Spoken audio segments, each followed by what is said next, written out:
the great poet, the great poet, the whole universe, for he has interpenetrated the whole universe, the whole universe.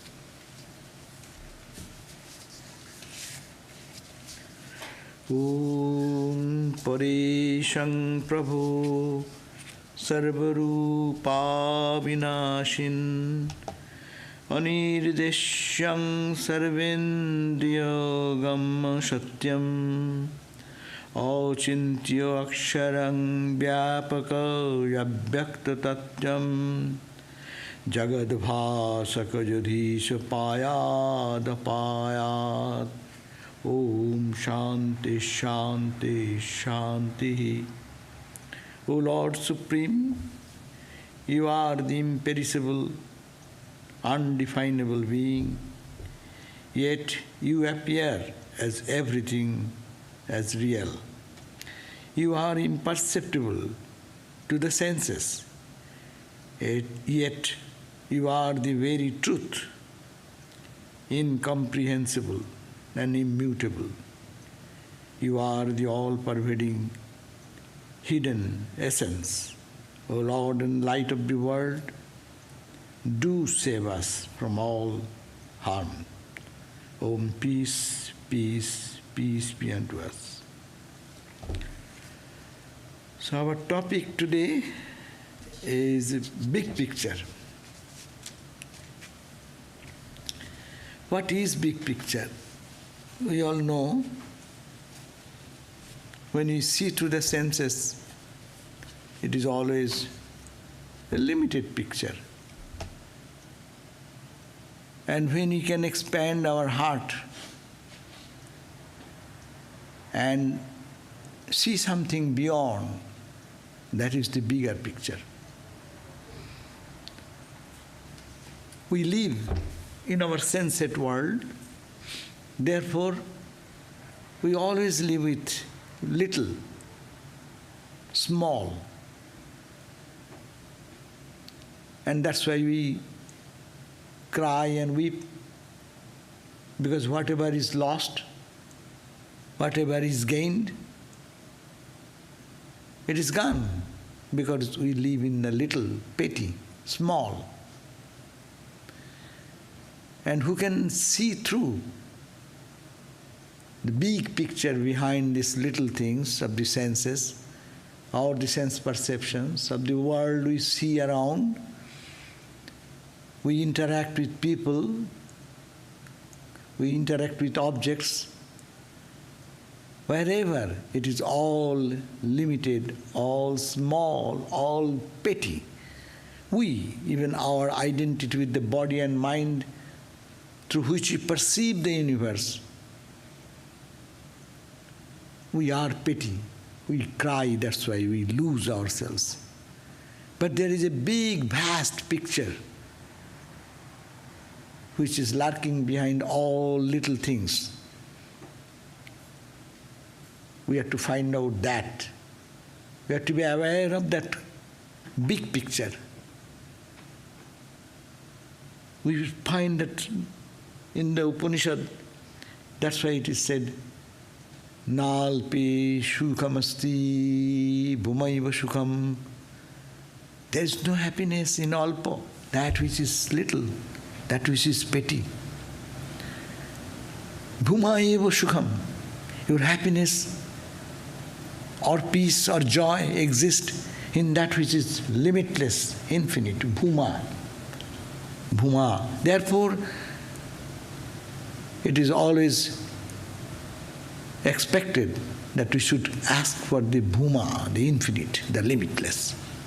And we should look at the bigger picture.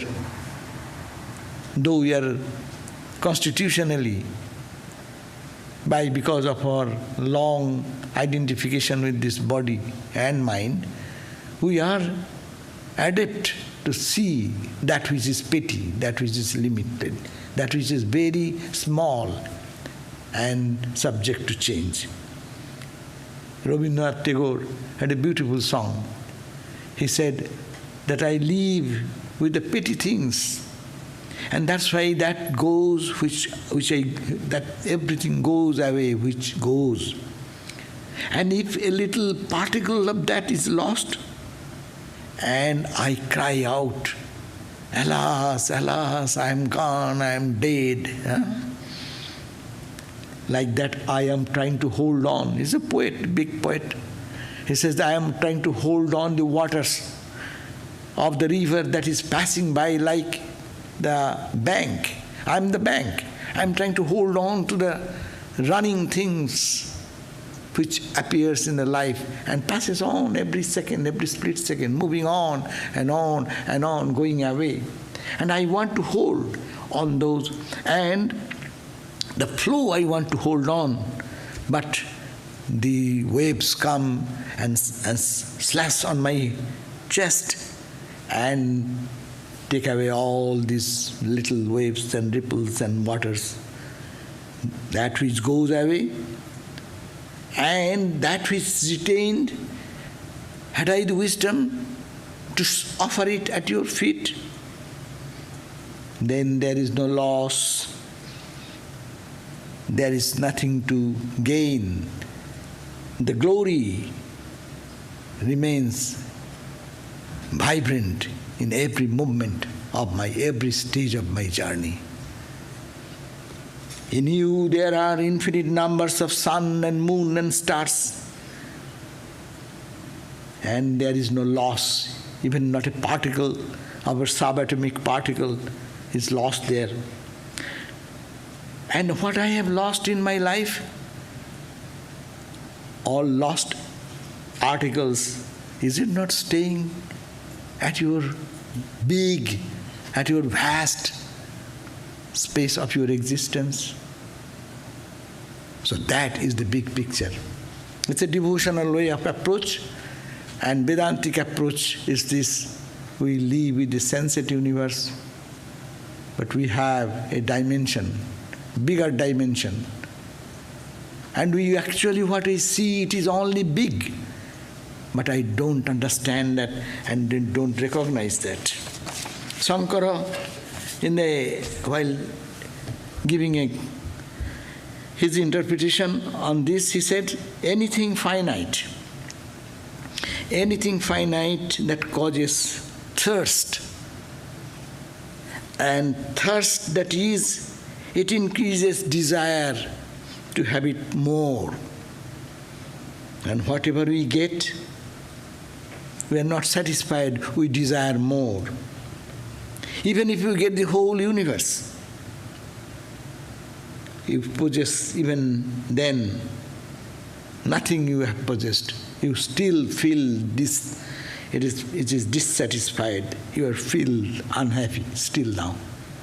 Therefore, that which is finite is the cause of suffering, dukkha bijam, the seed of unhappiness.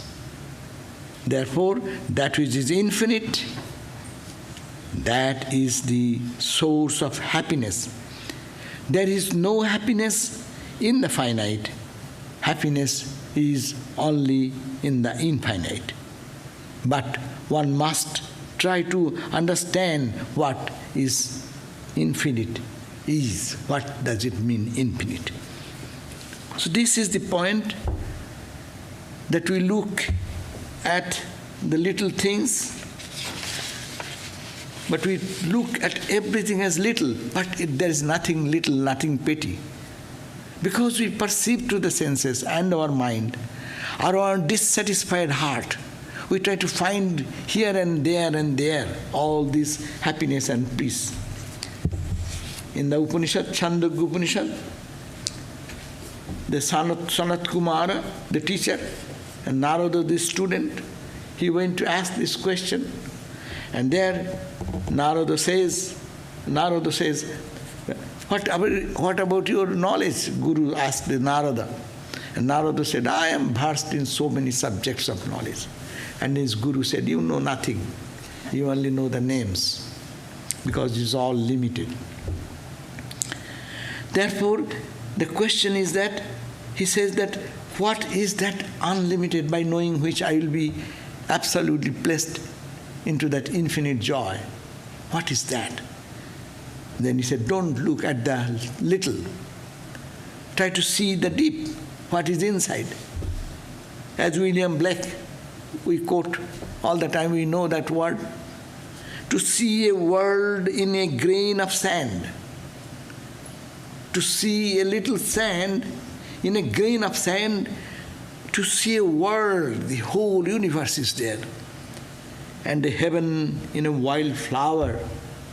That is big view. It is small, it is tiny, it is pretty. It is so limited.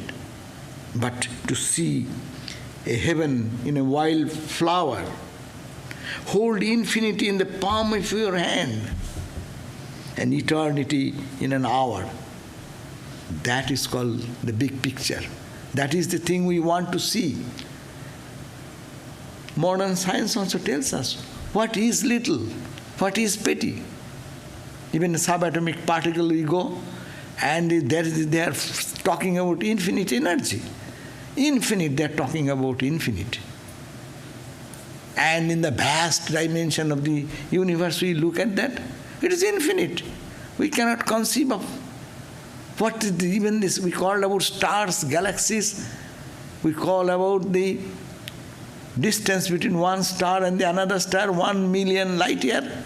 These are words. What is the concept? What you understand about infinity? Actually, it is infinite. And in the subatomic particle is infinite. In a little flower, it is infinite. In a grain of sand, the infinite is lurking behind that. That's the big picture. But we are all caught into the very limited external appearance. And that external appearance is because our limited organs of the senses, and behind the limited mind, and guided by the limited ego and intellect. These are all reflected that way. So to see the whole world in a big picture means you see yourself everywhere. How to see that? As you remain, suppose you are standing in a room filled with millions of glasses. You see yourself in millions of reflections. That is the way, when you see through the senses, through the reflection, you can see, I am there, I am there. And everywhere, in the ugly and the most noble, the lowest of the low and the highest of the high, that is the one. And that is the vision of the sages and saints and the realized people. And that is the goal of humanity. That is the goal of spiritual journey, to see the infinite in behind every little thing. But we are not trained to think that way. We are always away. That Swami Vivekananda's idea is a unique idea, what he says in certain places. That goal, what is this Bhuma idea? That idea is that come out, Swami Vivekananda said in his London lecture in November 12, 1896. He said, come out into the universe of light. Everything in the universe is yours. Stretch out your arms and embrace it with love. If you ever felt you wanted to do that, you have felt God. This is the big picture. Come out of the universe in the light. The whole universe is full of light and illumination. Everywhere is peace, everywhere is joy, everywhere is absolute calmness and serenity. And this is me when I come out of this cocoon, of this body-mind identity. How we fight every moment. I understand, I do, I did it, I. And that is the way we live in the world. And that's why we cry. That's why every moment we are the beggars in the world, and begging and crying and weeping and sobbing with the mercy of everyone's grace and kindness. That is the Swami Vivekananda. Come out in the universe of light. And this whole universe, everything is yours. Stretch out your arms and embrace it with love. Because you are reflected in everywhere. There is nothing but you. That is the Bhuma. It's a new paradigm of shifting our paradigm of vision. Just to see from this center to that center. To see the little, no little, behind the little, that vast experience. Swami Vivekananda one time in the Kakdi Ghat, near Mayabati, Almora, he was walking and he was meditating one day under a tree, people tree. And he got a revelation. It's a unique revelation, he says, today, the small mystery between the micro and the macro, microcosm and the macrocosm vanished together. And he had that experience. Micro, that which is in the micro, that is in the macro. And that is the oneness. There is nothing but oneness. And that is the foundation of all spiritual life. That is the goal of all spiritual life, to reach.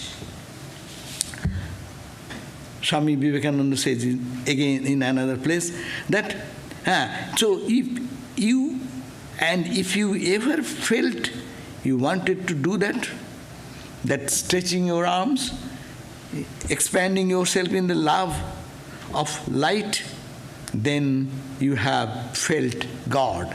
That is the expression what Swami Vivekananda does. But according to Vivekananda, this idea, what it comes, that to see, we should look upon each other in the most charitable light. It is not easy to be good. You are good because you cannot help it. Another it is bad because he cannot help it.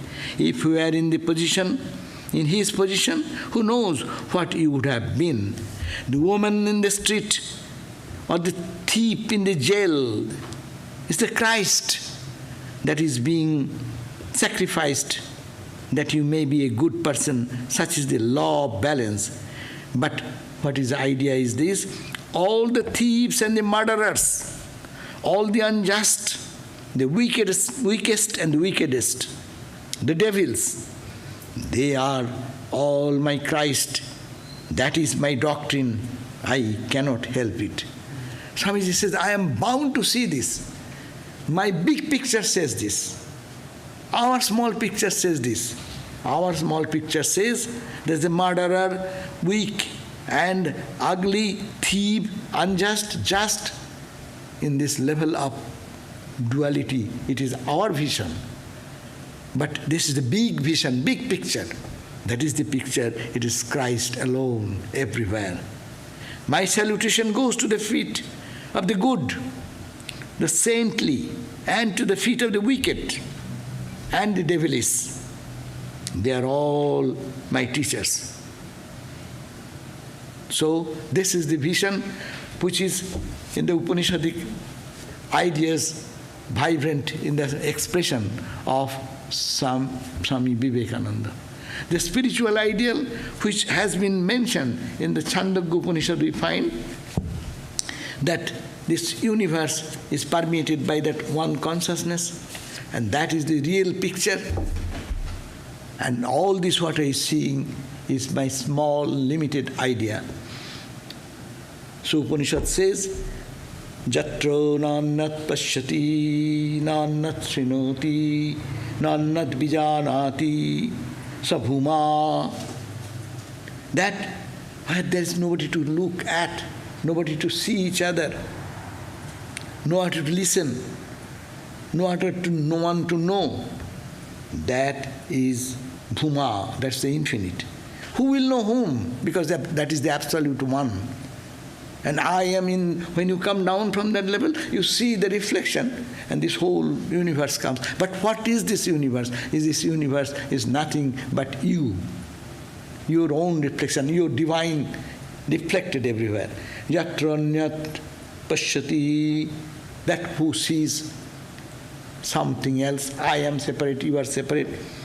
Nannat srinoti, listens somebody talking. Annat bijanati, knows another person. Tad alpam, that is called small. And you have to know, jo vai bhuma, that which is vast, that is immortal, that amritam. Athajad alpam, and that where is this littleness, pettiness, that martam, that is subject to death and decay. Now this is the reality, and that is to be searched for. And that's the big picture. And spirituality is going to this big picture, from this small picture, small idea to this grand idea. And now question comes, Sa bhagavakasmin pratisthita, where is this infinite established? You are talking about that grand, great, big picture, big reality, vast reality, birthless, deathless, infinite reality. Where does it stand? Then he said, Iti se mahimni yadivana mahimni iti. It's a big philosophy. Chandogya Upanishad says, Sa mahimna. It is in his own glory. It is his own real self. That divinity is its own glory. No one is supporting him. We are all supported in our life. We are supported, we depend on something, we depend on a person, we depend on an object, we depend money, depend house, depend on car, depend on wealth, prosperity, beauty, all these are all dependent. But that is the independent reality. And no one is there to depend, no one is there to support. It is that. That's why it says, Na mahimni iti. In your mahima, mahima means what we see in the outside world, these are called the glories. Mahima means glory. And Narada, the Sanat Kumara, the teacher, tells that Go asamiho mahima itija chakshate. In the world, what you see as glory, what is your support? You support with go, means you think that you are a great. Their examples are old examples. Those who have 1,000 cows, they are rich people. Those who have 10 cows, they are poor people. So, on cows, how many horses you have, that's a rich person's sign that you have so many horses. So, these are the dependent wealth which we look at the world. Go, Asyam, Iho, Mahima, these are called the glories. These are called the support. Hasti, how many elephants you have? Kings have their elephants. Hirannam, how much gold and wealth of your jewelry and everything is there. So you are rich, you think that you are powerful there. Hasti Hiranna, how many servants you have? Dasa, Varjang, Kshetra, how many landed property you have. These are the glory. You think these are your glory. Nahamivo brabiti. I am not telling about that. Not that glory. Because that glory, it comes, it has its decay, it has its destruction, it has to be lost. If you have, that's why when Narada and Nachiketa was given this option, I will give you life as much as you want, 200, 500,000 years life, I can give you. You want to be an emperor, I can give the whole world as your authority of you. You are the emperor, only one emperor. I can give you to heaven, get you to heaven. What do you want? Why are you worrying about these petty things? They say, no, these are all martyam. These are true, relatively greater joy, but it has its end. It has its decay. It has its death. I don't want that. That's why I am not talking about that. Brabhimiti ho vachanna anna asmin pratisthita. I am not telling that your glory is dependent on somebody else. You are rich because you are a big bank balance. You are dependent on the bank balance, though maybe your bank balance, but it is separate from you and depending on that. Wealth, prosperity, health, and all the riches of the life, everything is secondary because it's all dependent and nothing is permanent there. Therefore, we cannot talk about that as a big picture of life. Rabindranath Tagore, we switch to him again and again because he is so uniquely expressed this idea that in your infinity, tomaro ashime prana monoloye, with my heart and mind and my soul, as far as I move, there is no suffering, no death, no separation. And death takes its deadly form. Suffering takes this horrible, painful situation in life. When toma hote jabe hoiye bimukh apunar pane chai. When I turn my attention to that big picture and come back to this petty little this structure of this birth and death, limited by birth and death, supported by money, wealth, or poverty, or education, or wealth, whatever, these are all dependent, these are all alpam. Therefore, he purno তবু চরণেরও কাছে যাহা কিছু সব আছে আছে আছে. Oh Lord, he is talking in a dualistic language, and Vedanta speaks in a non-dualistic language. Oh Lord, at your feet is everything that is, it is there. And nai bhav, I am nothing, I am poor, I am lost. This is only my limited perception. So, to go to this big picture should be the goal of life. So, Swami Vivekananda says, the Vedanta system begins with tremendous pessimism. The Vedanta system, as Vedanta teaches, what Vedanta teaches? All teaches these are all temporary, they are all ephemeral, it is all limited, it is not the ultimate. That type of idea, its system, Vedanta system, begins with a tremendous pessimism and ends with real optimism. What is that optimism? That is the optimism. That it is all full. It is not limited. It is not ending in anything which is with the name and form and looking the life in a very narrow, insignificant way. Really look at our life, that we are short visioned. Our vision is very short. Vision should be broad and bigger. That's why big vision and small vision. Vedanta system, that's why it begins with not this, don't be satisfied here. Don't be fool.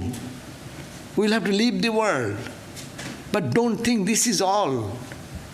Whatever sensate experience brings immediate something, don't take it as eternal. It's not a big picture. Go dive deep into it. And don't get stuck there. And penetrate into that which is unchangeable. Behind that, it is there already. We deny, that's why Swami Vivekananda says what is the Vedantic way of approach to this big picture, is that we deny the sense optimism. The senses, 5 senses, like good food, I like it. But how much good food you will eat? How long you will like it? A point will come when you will not be able to enjoy that food again. Ice cream you take every day, a common example I give. You like so many flavors, taste all the flavors, and take every morning, evening, noon. How many days you will be able to do that? You will say, tired one day, enough. No? So try for another thing. Because there is no sukham, nalpe sukhamasti. Because the sensate experience cannot give us that absolute satisfaction and peace. So Swamiji says, Swami Vivekananda says, we deny the sense optimism.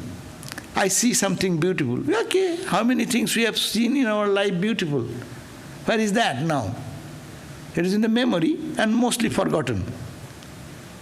But when you go, we spend thousands of dollars to see one beauty. Good.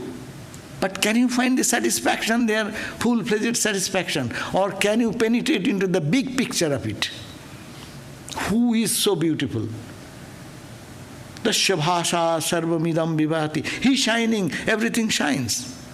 But you are caught into the trap of the outer. And that outer is changing all the time. Today's beauty is not tomorrow's beauty. If someone gets a serious disease, today's beautiful person, no one will look at him or her tomorrow. But we think, no, I am so beautiful. That's okay, you can be satisfied there for a few days. So Vedanta speaks about pessimism at the beginning, but real optimism, it ends in the bhuma, in the infinite glory of the self, infinite joy and blissfulness. So we deny the sense optimism, but assert the real optimism of supersensuous. The real happiness is not in the senses, but above the senses, and it is in every person. A sort of optimism which is seen in the world is what will lead to ruin through the senses. Whatever we are finding, that will not stay, that will be ending in, it will ruin into the sense experience. With the senses it goes, it comes with the senses. So therefore, we should always be careful that we should not lead our life living and dying in little, in petty thing. Look at our life from our childhood. If we analyze our life, what we are doing, we are born, we come out as a baby, do not know anything. Mom and dad teaches us and everyone is doing whatever sensate experience I am having. Then, hey, read, go to school, get a good grade, And we try everyone to be very good student, grade 1, grade plus, A plus, etc. Then what? Oh, go to school, high school, go to the high school, go high school, finish high school, what then? Go to college, then what? Go to university, okay, go, then what? Then what? Get a good job, then what? Get good money, then what? One car, one house, bigger, then what? Go on, again and again, move on and on and on and on that way, then you will find that there is nothing satisfying. We are always searching here and here more and more and more. More and more, all the things we are searching for is dependent on very, very limited perspective. So, you have to understand that this changing our goal every day from childhood, we are always moving this way. But we do not have any big plan of life. Why we are here? What will you gain? You try your best. What ultimately you are gaining? So we are lost there. Therefore, it is very important to think that we always have a big picture. Maybe I may not reach that goal, but this is to be understood that this goal should be kept as an ideal, not to be deluded and live our life. That's why Rabindranath Tagore has a beautiful poem again. If I do not see you, Jodi tomar dekha na pai Prabhu, amar ei jibone, tobe tomai ami paini jeno, she kotha roy mone. Tumar dekha na pai Prabhu. Let us at least understand, I have not reached that absolute joy. I am not closer to the place of satisfaction and purity and perfection. Let me suffer and cry and weep. Feel that I am to reach yet to the big picture, to the big purpose of life. Not this frail situation of life which you are going through every day, crying and weeping like a slave, and just a slave of the world, slave of money, slave of anything in the world. That's this alpo, that's a little picture, small, sensate picture. We'll have to go through it, but we'll have to look at the big picture and move towards that. That is the call of Swami Vivekananda, that is the call of the Upanishads, that is the call of the old religions, telling us to move from this world to that world of reality and perfection. So today I end here. Today is a special day. It will be book release, and that book release is our Swami Swahananda Maharaj's Reminiscences, and it is a beautiful collection of reminiscences of many devotees, monastics, and admirers, those who came in touch with Swami Swahananda Maharaj, and they have given, and that book will be released by Dr. Malay Das, who has spent his time and energy and deep devotion to bring it out in a printed form, and our Sarvadevananda Pranamataji will speak about that later on. Just a minute. So what I say, this question is just to think about it, why normally in our tradition we don't bring out the stories of our own Swamis, because think that, okay, they are so humble, they don't. Swami Prabhupada was a person who was here, and this founder of this center, and a spiritual person, but we have not much know about the reminiscences, etc., because our tradition was like that. But this reminiscence will be get lost, so the posterity will be able to feel that the spirituality is not for only the Ramakrishna's disciples, but it can be inherited. And this bhuma, this grand vision, as we are talking about, the big picture, can be experienced by everyone, and not everyone, but at least those sincere few saintly people who are our predecessors, and it's a inspiration for all of us. So I end here, and I now ask Sarvadevananda Mataji to say about the book. Dr. Das, can you say something? Oh, Dr. Das, actually, Dr. Das, please come. You please. No, she will do last. You go next. I'm going to give a plug at the end. Yes. Please.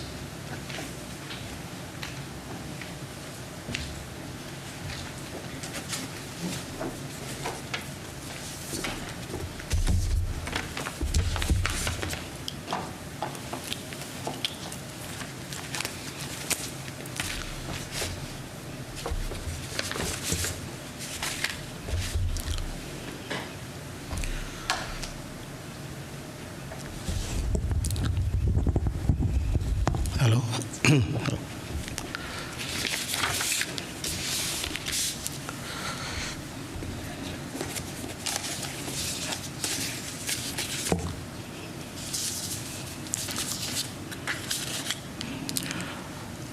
Good morning, reviewers, Swami Sarvadevananda ji, Mahajagananda ji, Sarvadevananda ji, and Swami Atma Vivekananda ji, and devotees, disciples of Swami Swahananda ji. And it is a monumental day for me, in the sense, the monumental in the sense in life. There were four very important people come across. First, the mother is the guru who tells you what to do and tells who is father, mother, brothers, sisters, but her love is a blind love. father wants to raise the child that so he can be one day a doctor, accountant, engineer, so can maintain the family. Shiksha Guru, he wants the success. He's a teacher. All he wants is success. But the last Guru is the most important Guru. Also the teachers that who takes us to the final salvations from the birth and the life and the birth and the death cycles. So that is very important. That is my Guru, a lot of our Gurus, Swami Swahananda ji. But I couldn't be here. It is not the credit of Malaidas or anyone. It is Swami Swahananda ji who chose that a person that who can reveal that his life, his legacy, his sadhanas, so for the generation to come. Once you read this book, 472 pages book, and the previous book, then you'll know that how important it was. So it's no credit to anyone like Lord Krishna chose Arjuna for Bhagavad Gita. So I bow my head to the Swami Swahananda ji. Before we go any further, we want to remain 1 minute silence. Maybe someone can count for the two very important persons who are the contributor of the books, but they are no longer here. One is the Shantarupananda ji, another Rampal or someone that who is no longer here. So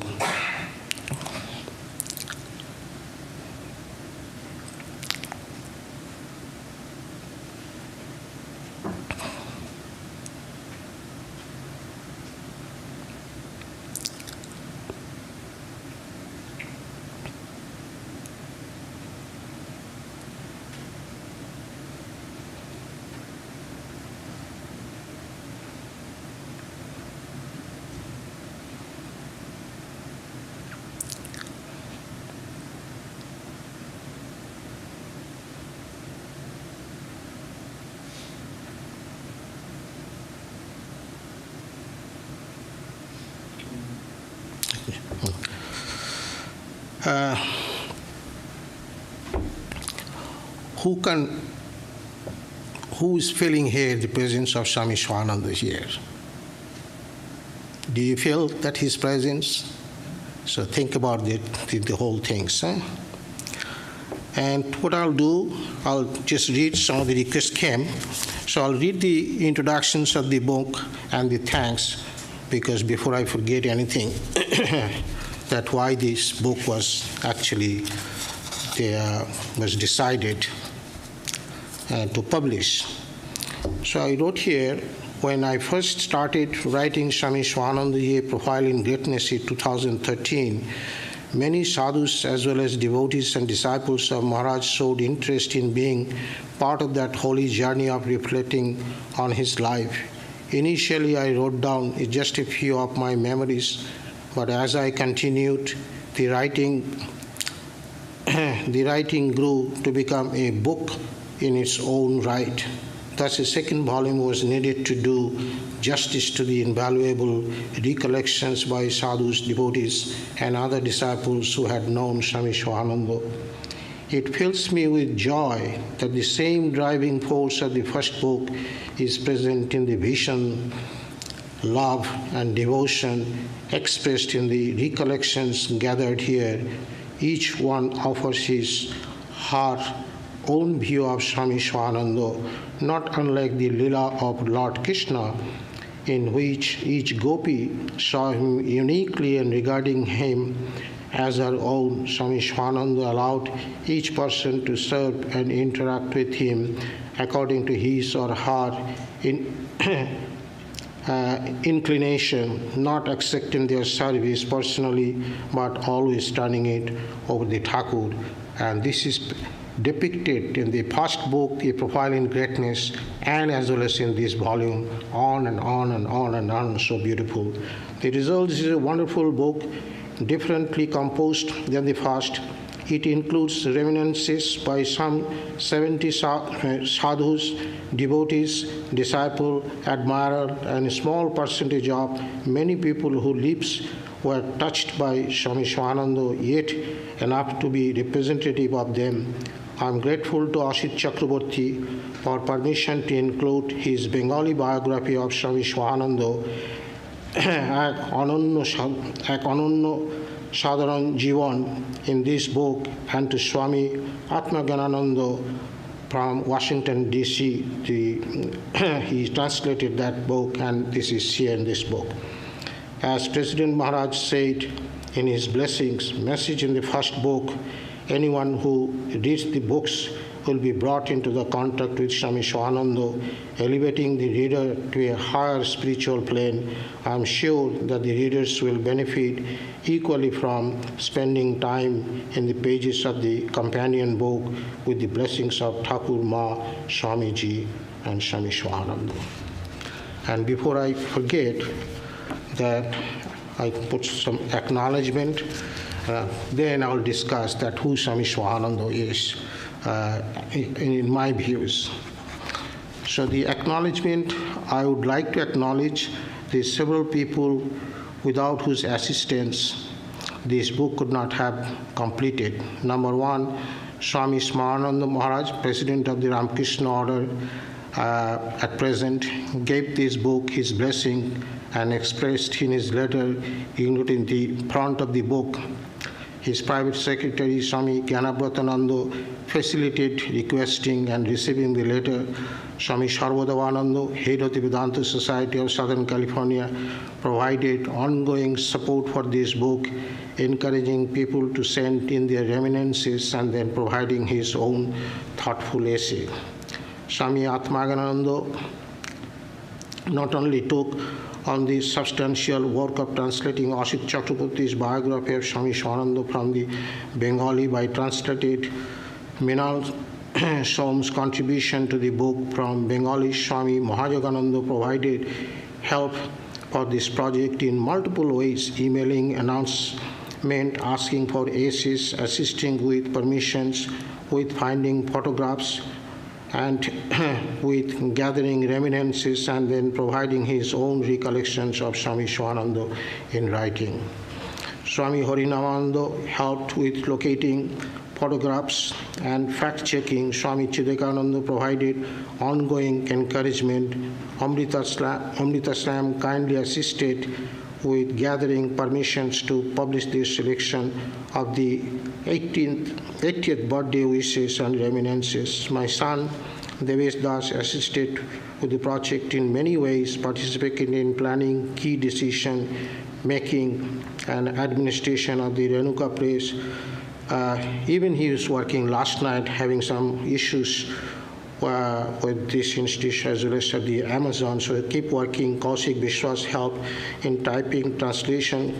But the most important person is the Caroline-born Sumitra, edited the reminiscences and other material and organized them into a book and managed the project from beginning to the completions. And she couldn't be here, but she said her spirit will be here. She's one of the best editors with my little knowledge that I have found. Without her help, this book couldn't look that good. And the Chris Mold, the designer, the cover, created the interior layout. Not only that, her contribution, even the last night, 10 o'clock, she was working with the Amazon and other issues, so I'm very grateful to them. And Pujika Shardasha Pranaji, also very encouraging, can be helping for last many months in different perspectives about the books, and that I appreciate and we're grateful to her. She's always been helpful for all of us. I thank them. If there are any other that who I failed to mention here, I thank them too. So this is about the thanks. That the question is that who Swami Swahananda? That I'll just go with a brief his birthday, but actually I'll go through the books a little bit because we still have time. That as you know, that he was born in 1921, June 29th. I think it was Wednesday. And but unfortunately, that when he was born, that 2 months prior to his birth, his father passed away. And in Hindu religion, especially in the Indians, that have a saying that whose father passes away before the child is born, that it brings the bad and the negative things in the family. So his name was given Bipad Bhanjan. Bhanjan means remove, and Bipad means that obstacles or anything, and that was his name was given as Bipad Bhanjan Goswami. He was a very brilliant scholar from the very young time, and at the age of 11, he was voracious reading, and he started going to the Ramakrishna Math mission, giving his service, and was reading all the books. Even in one day, he finished the Discovery of India, written by Jawaharlal Nehru at that time. Then he started communicating with the different sadhus at the Belur Math, and fortunately, the other three sadhus, that Pramesh Maharaj, Gopesh Maharaj, and Swami Jagadananda Maharaj, and he seems to be called a saint. These are all three people, his father's contemporary, and four of them all initiated by Mother Sarada. But at the age of 16, 1937, that he was initiated by the Vivekananda Maharaj at Belurport on Thakur's Tithi Puja. 1947, then he got the sannyasi. Then he was stayed few months in Belur Sarada Peeth, and then he went to Chennai. And from Chennai to New Delhi to United States in Berkeley. At that time, his name was given the Swami Swahananda. So this is from the birth till he arrived in the United States. But he is, I'll read some of the things from the Swami Dayaatmananda ji, that how transformed his life, and then I'll tell you about my opinions about the Swami Swahananda ji.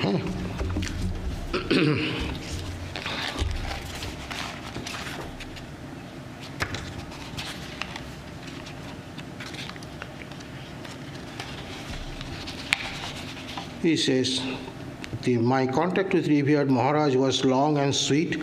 I saw him first at our Ramakrishna Mission Home Service, Konkal, Hardwar in 1962. It was love at first sight. Thought I had been a Konkal a few months. After meeting Revered Maharaj, I decided to join the Ramakrishna Order at New Delhi. So I left Konkal and joined the October in April 1963 at New Delhi, which was under the direction of Revered Swahananda Maharaj. This is Swami Dayaatmananda ji.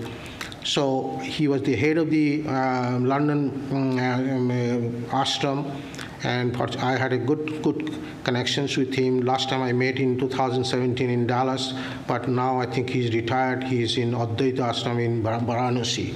So say the first lesson was Brahmachari were taught was whenever we saw any Swami coming to the ashram, to run him, pay his auto rickshaw or taxi fare, and make him feel that he was most welcome. The Swami was also taught us never to ask any guest, Swami, how long he is going to stay, but to make him feel at home, serve him in every way possible, because Revered Maharaj's hospitality, sadhus from all over India used to come and stay for various reasons, some because of the health problems, quite a number of, to get grants from the Indian government, and many others on their way to or from the various places of the pilgrimage. Everybody would be made welcome and provided with the help of every way. This trait of Swami's kindness increased in 100-folds after he settled in the United States. Any sadhu who was not wanted to any other center for whatever reasons would find a real home at Maharaj's place. both in India as well as in abroad. While he was in charge of Ramakrishna Mission, New Delhi, more than 13 brahmacharis joined the order, and some of them knew his goodness and spread throughout the world through word of mouth, as well as that it was one of the best ashrama to join, and he used to treat all the brahmacharis with great love. And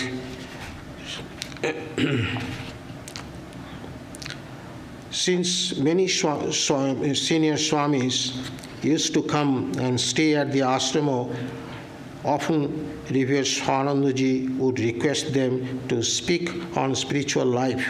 That way he heard many senior swamis talking about the spiritual life, especially their association with the direct disciple of Sri Ramakrishna and Holy Mother.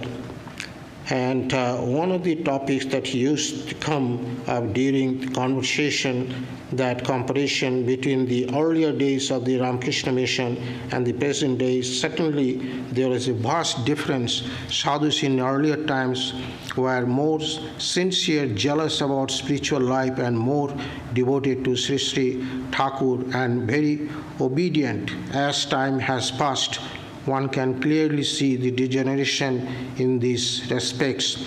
The opinion of many elderly monks about the future of the Ramakrishna order was not the positive. Most of them felt that the spirit of renunciation and the zeal for God realization will be less. Also, they felt that the order's activities increase. Spirit of japa, dhyana, and shastra patha will decrease gradually. Swami Swahananda had tremendous missionary zeal, spreading his message to Sri Ramakrishna Swami Vivekananda wherever he went. He did his best to establish Vedanta centers at various places. After he was authorized to give initiation, he would go to the various places to encourage many people to get initiations. And he was also realistic and used to humorously that if he is initiated 100 people, at least 10 out of the 100 would remain faithful to Sri Sri Thakur. Revered Maharaj came from the lineage Goswamis, and the blood of the spiritual teacher flowed in him unceasingly. Now he has a recommendation. This is a very, very important recommendation. I made it, print it out. Actually, he sent these Remembrances not today, 2013, he said, and it stayed with me for 8-9 years because we didn't have scope. So this is very, very important that how the Dayananda Maharaj became what he was because of the guidance of the Swahanandaji's directions. The Revered Swahanandaji advises for spiritual progress. Japam is the easiest way to progress in spiritual life. Never allow a day to pass without japam and meditation. Set a nice daily routine and follow it dignity. Study scriptures like Bhagavad Gita, Gospel of Sri Ramakrishna, the complete works of Swami Vivekananda daily with Shraddha. Politics and spiritual life are like water and oil, they do not mix together. Always obey the orders of the Ramakrishna Sangha. Respect all the monks and brahmacharis of the order. Also have reverence for all the monks. Even outside the order, there are many great souls among them. Think how you would like to live in your old age and practice from now on so that you will be happy when you are old, which is absolutely true. I met many times the Arogya Bhavan at Belur Math, and I did ask the ordinary, from the outside they looked the ordinary sadhus. Their name was nowhere in the world unless you have a designation, assistant secretary, general secretary, people only recognize. I did ask and find out that one day I'll be like that, to find out their reverence, their life, and see such a high profile spiritually they are charged. They cannot even walk through the window. They looked at the window and the evening arati at Belur Math, everything. They are fully charged, but they lost doesn't matter, but they are lost in the public, so we don't know. So this is very, very important, not just the person, anyone who has the greatest spiritual life, spiritual journey, the realized souls, they should help the others. It's a great comments, and I have seen on my own eyes. Think of Sri Sri Thakur at the beginning and after completion of your work. That way your work will be karma yoga. All of us have to go through the results of our past karma, so accept your fate gladly and do your best. Pray for the welfare of all devotees. They help us so much in our work. Try to surrender to Sri Ramakrishna and Holy Mother. Without their grace, you cannot attain them. When the time comes to go, it is only Sri Sri Thakur, Sri Sri Ma who come to our rescue. Do not even forget this. So this is Swami Swahananda ji told us again and again. Revere Swahananda ji Maharaj was a great inspiration and gave a fine direction to my life. My eternal gratefulness to him and to all the Swamis and all other Swamiji I was able to meet through them. So this is one of the part of that, but I have to read few lines for the Swami Santa Rupananda ji. He also sent me this in 2014, and he passed away 2-3 years ago. Just a few lines. Swami Swahananda ji had the opportunity to have the holy company of many great Swamis in the order, particularly Swami Vivekananda ji Maharaj. One day I was showing him the picture of many of the old Swamis of our order in my iPad, which I call Dowpad. Swahananda was so happy to see those pictures. The moment he saw the picture of Swami Vivekananda Maharaj, he bowed down to him and touched his feet by the screen and went blank because he touched it. Everybody laughed. He should have been seen him bowing down to Swami Ashishananda ji during his visit to Portland Center in front of all the visiting Swamis and devotees.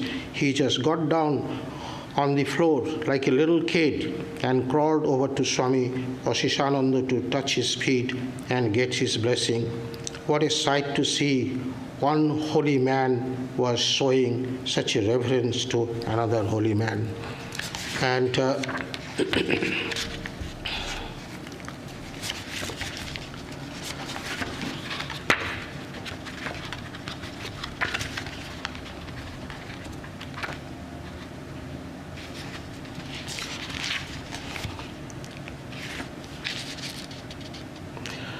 I'm reading from someone's Remembrances, but I was told not to mention his name, so I'll not take his name, but he will read it. Spiritual people are mostly joyful and cheerful, at least that is the ideal of the Ramakrishna tradition. Sri Ramakrishna himself, though always standing on the threshold of supersensus samadhi, was always cheerful when his mind would come down to the normal plane. He would sometimes make fun with the youngsters, his future message bearers, making them burst into laughter, sometimes to the point that they would roll on the ground laughing. Swami Swahananda, though a spiritual guru to so many hundreds or even thousands of seekers, used to keep all in joy, telling many innocent jokes, sometimes even during his serious talks or while relaxing at the dining table or in the gathering of the devotees and monastics. Spirituality is not about swallowing the dull and dry bones of philosophy. It is about the manifesting the joy, peace, and tranquility and the divine in every moment of life. So in Swami Swahananda's life, we find such a expression of joy and life.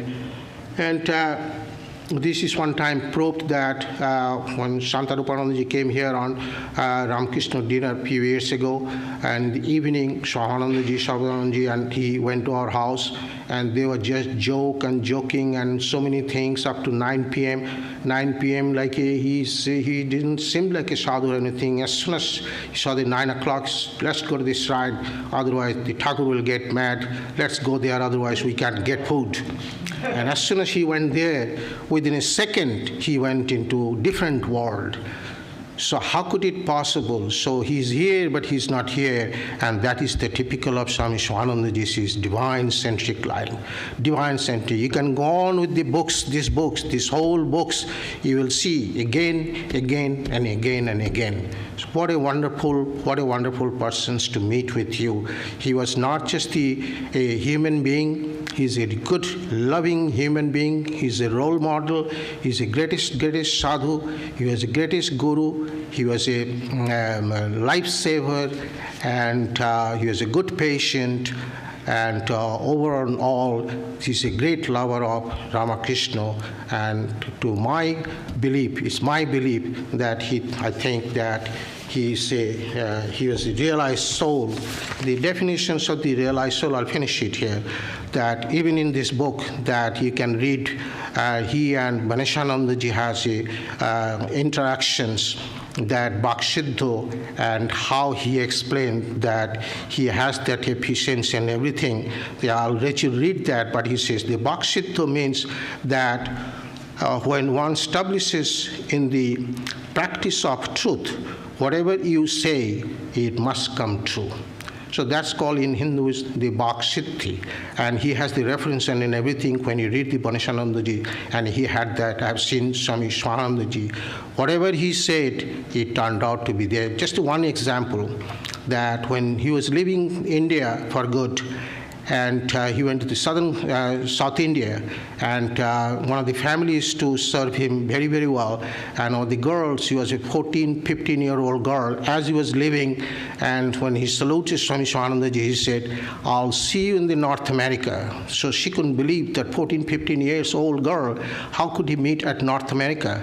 And then eventually he saw that she was get married. She came to Canada, she being a PhD, and then she came to the Hollywood, and Swamiji was sitting next to her and says, "Didn't I tell you that I'll meet in the North America? Your family fed me so many times, but at least I could feed you one time." So this is one of the example. I can give you example on and on and on. The second is called Antarjami. Like the Antarjami means he can read your mind, and that happened with me. So many people that when the person is the pure, and that they can read anybody's mind. So he has that Antarjami that. Swahanandaji mentioned in his Remembrances, you will see that many of you have the same experience, that when you go to his room, you take multiple problems, and you sit down, you thought you will discuss. Time passed, you couldn't discuss. By the time you leave his room, it's all tranquility, and it happens with me, my son, several times. And so that is the science of the purity. And he learned from Gopis Maharaj when he has that problem. He was in Delhi. He went to meet him at Vrindavan, and he said that when the people in trouble, they die and everything, what would I do? He said, you don't have to do anything. You just sit down. Your journey, your truthfulness, your purity, your sadhana will take care of the whole thing. So the spirituality is not taught. The spirituality is caught. So the three very, very, very important. And the fourth one, Sarvadevananda, he was the witness when we went to the mortuary after his passing, and Swami Vivekananda was there too. And usually the Siddha Purush and after passing, they usually have the hairs on the arm straight. And if you remember that, Maharaj identified, look at that. So that's the biggest sign. And the fifth, I know there are 7 signs, but I know the fifth, that he was 91. And definitely at the age of 91, people have incontinent of urine a little, so he smelled like a sodium bicarbonate. But he always smelled all his life like a sandalwood. Always. And he can go even to the Aragya Bhavan in Benares. You can go to the Belur Math and you go close. You have to do experience on your own. You close, meet the sadhus, but your intention is different. To justify yourself, these are all truth. You talk to the sadhus and you feel the same. You go to the President Maharaj, you go to the Vice President Maharaj, you go to Bireshanandaji, you go to anyone, Birajanandaji, and you feel. So if you mix up all those 5 things, and together. And my opinion that Maharaj has all these 5 qualities. I don't know the other 2 qualities. To me, like he's a realized soul in my mind. I won't take any more time, but I'll give you the take-home message. The life and the legacy of the Maharaj was, I was very fortunate to go around with him different places, Toronto, Dallas, Austin, India, Lake Tahoe, all of the places. But his most important, most lovable thing is that the love and the detachment. What a detachment and love he played at the simultaneously. People think that like gopis and the Krishna I've seen, but I've seen in Toronto, they all love him. They all touched his feet, everything. What a wonderful. And then time to leave, he just never turned back, because it took me 4 or 5 years to understand. Then I checked with him as well. So he used to conglomerate. So the love of God and the love of the beings, and he used to conglomerate all the souls, and he put into the one stream, the chit, into the girl, and that's called whatever we call the Brahman, actually the cosmic intelligence, or whatever called the cosmic. And so he never missed anything, because he is detached, but the love is there. So the love, detachment is at the same time as the service, which led him to the goal supreme. So his greatest worst is the love God with all. This is the take-home message, to me at least, to love God with all you have. Whatever good for you will automatically come. Number 2, Guru never dies. Guru always grows within yourself, because he merges with the Easter. So physically he's not here. Like I said at the beginning, do you feel the presence? And the last is his favorite words that I used, till we see you next time, is the Hari Om Jai Thakur, Om Shanti Shanti Shanti. No, I have to go.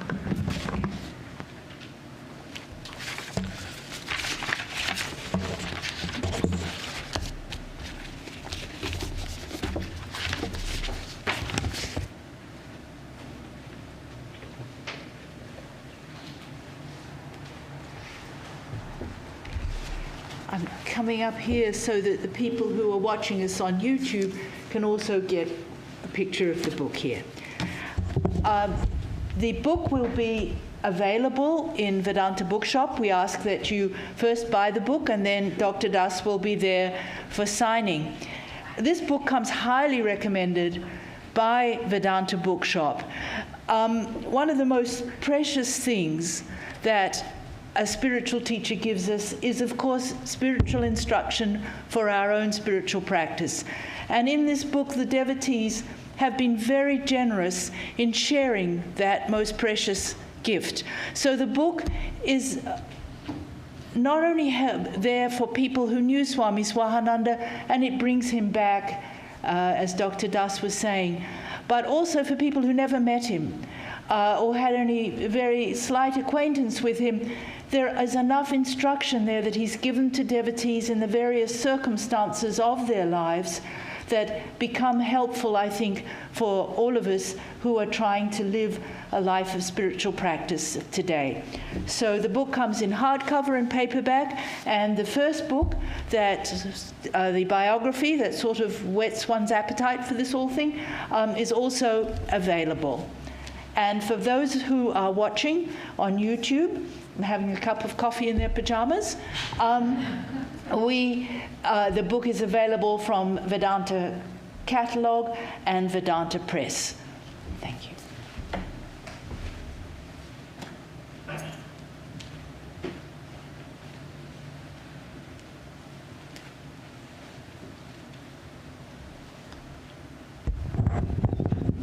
So our topic was big picture. So it tallies with the big picture behind these little personalities. The big picture can be manifested in life, and that can be a source of inspiration. We are thankful to Dr. Malay Das for bringing so many reminiscences from different sources, it is very difficult to collect reminiscences, no? You have to say again and again, will you give, please give, please, please, please, please. And to get to all the people together, that was also difficult. But he had a strenuous work, or not strenuous from his side, because he loves his guru very much. He can do anything for his guru. That was found in his life, and this is also a great thing to learn. Guru Bhakti can give us all. That is our traditional idea, that Guru Bhakti, if you love your guru and follow the instructions what Guru has given, surely you will reach the highest. That Guru Bhakti is so important in our Vedanta scriptures, in our dualistic Bhakti scripture, everywhere. So I think that Guru's blessings, and Guru is God, actually. Say Guru's grace, don't look at Guru as a man, then you will not get the benefit. You will get only that much, what the man can give you. But when you look at him as a spiritual guide and the support of all spiritual knowledge, then it will give you something more than which is expected.